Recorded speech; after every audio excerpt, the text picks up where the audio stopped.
तो स्टूडेंट्स, आज हम चौथा पाठ पढ़ेंगे। चाणक्य वचनानि, चाणक्य के वचन। तो हम यहाँ पहले चाणक्य के बारे में देख लेते क्या है। चाणक्य चंद्रगुप्त मौर्य गुरु आसीत। चाणक्य चंद्रगुप्त मौर्य के गुरु थे।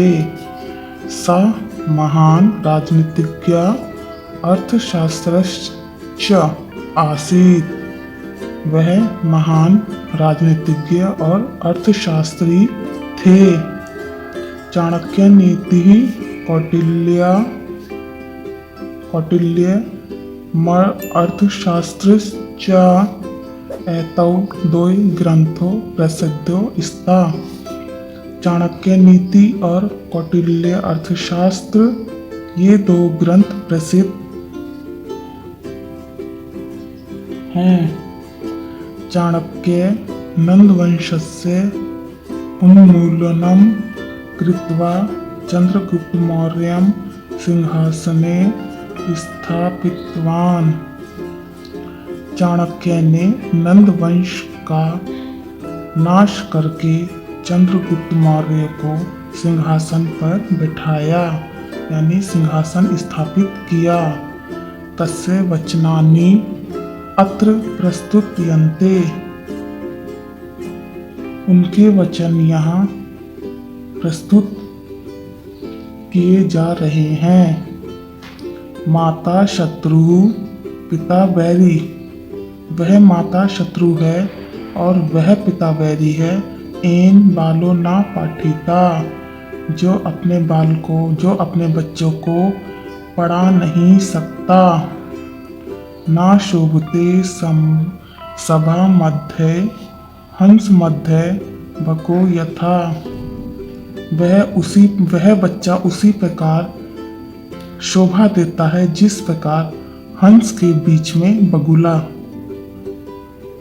क्या मतलब है इसका? वह माता शत्रु के समान है जो अपने बच्चों को, और वह पिता वैरी के समान है जो अपने बच्चों को पढ़ा नहीं पाता, यानी पढ़ने नहीं भेजता, उसे अच्छी शिक्षा नहीं देता। तो वह उसी प्रकार शोभा देता है, सुशोभित होता है, चमकता है, जिस प्रकार हंस के ग्रुप में बगुला होता है। ठीक है।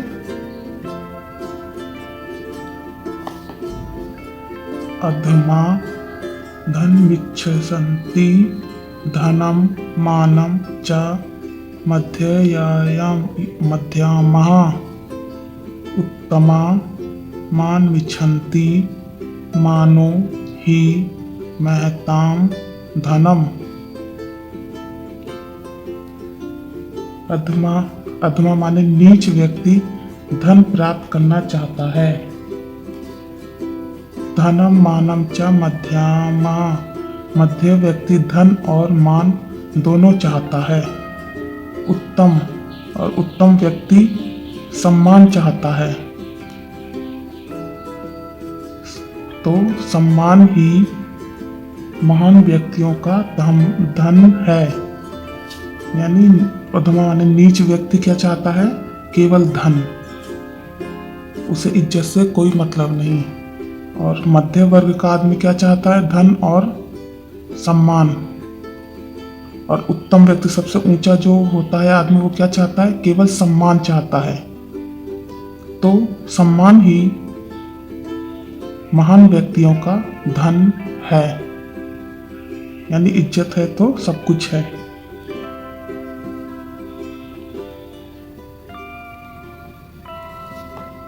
जल बिंदु निपातेन क्रमशः पूर्यते घटा। सा हेतु सर्वविधानां धर्मस्य च धनस्य च। जल की एक बूंद क्रमशः एक क्रम में गिरने से घड़ा भर जाता है। यही सारी क्रियाएं, यही सारी विद्याओं का धर्म और धन है। यानी अच्छी विद्या प्राप्त करना ही सबसे बड़ा धर्म और धन है। जिस प्रकार एक एक बूंद गिनने से घड़ा भर जाता है, उसी प्रकार हमें बार बार अच्छी अच्छी चीज़ें क्रमशः पढ़ते रहने से, यानी विद्याओं को ज़्यादा अपने पास ग्रहण करने से ही वह धर्म और धन से बढ़कर हो जाती है। वही हमारा धर्म और धन है। सुखार्थी चैत्यजेत विद्याम, विद्यार्थी चैत्यजेत सुखम, सुखार्थिनः कुतो विद्या, विद्यार्थिना कुतः सुखम। सुख चाहने वालों को विद्या कहाँ? सुख चाहने वालों को विद्या का त्याग कर देना चाहिए। विद्यार्थी को सुख का त्याग कर देना चाहिए, यानी जो सुख चाहता है उसको विद्या का त्याग कर देना चाहिए, और अगर विद्यार्थी पढ़ने वाला है तो उसे सुख का त्याग कर देना चाहिए। सुखार्थिना कुतो विद्या, सुखार्थी को विद्या कहाँ से प्राप्त होगी? और विद्या चाहने वालों को सुख कहाँ से प्राप्त होगा? यानी अगर हमें अच्छी विद्या चाहिए तो सुख त्याग देना चाहिए, और अगर हमें सुख चाहिए तो हमें विद्या त्याग देनी चाहिए।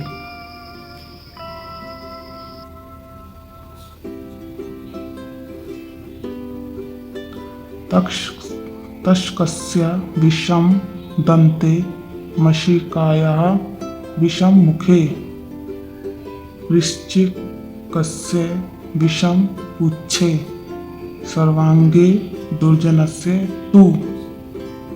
तक्षकस्य माने गरुड़ के दांतों में विष होता है, और मक्षिकाया मक्खी के मुख में विष होता है। वृश्चिकस्य बिच्छू के पूंछ में विष होता है, और दुर्जन के सारे ही अंगों में विष होता है। दुर्जन माने होता है आलसी भी बोल सकते हैं। आलसी व्यक्ति के सभी अंगों में विष होता है। तो गरुड़ के दांतों में विष होता है, मक्खी के मुंह में विष होता है, बिच्छू की पूंछ में विष होता है, यानी जहर होता है। तो जो दुर्जन होता है उसके तो सारे ही अंगों में विष होता है। कामधेनु गुणा विद्या सर्वदा फलदायिनी, प्रवासे मात्र दृशि विद्या गुप्त धनम स्मृतम। सदैव फल देने वाली विद्या कामधेनु के समान है, यानी सदैव फल देने वाली विद्या कामधेनु क्या होता है? जो भी हमारी मन की इच्छा होती है वो पूरी हो जाती है, तो उसे बोला गया है कामधेनु के समान है, जो विदेश में माता के समान है, जो गुप्त धन कही गई है। गुप्त धन किसे बोला गया है? कि उसे हम अपनी विद्या को कहीं भी ले जा सकते हैं,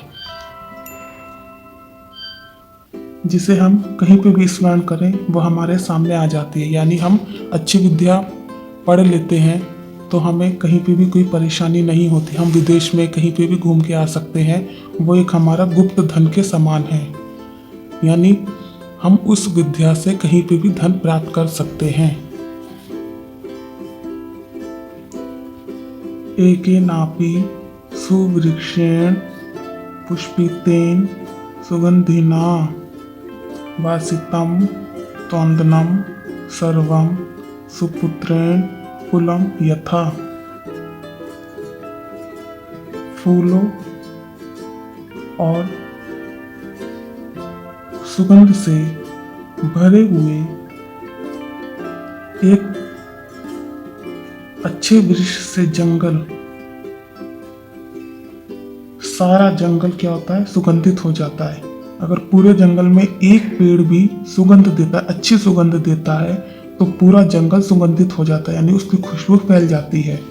उसी जिस प्रकार एक सुपुत्र यानी एक सुयोग्य पुत्र के द्वारा पूरा वंश सुशोभित होता है, सुगंधित हो जाता है, जिस प्रकार एक सुयोग्य पुत्र से पूरा वंश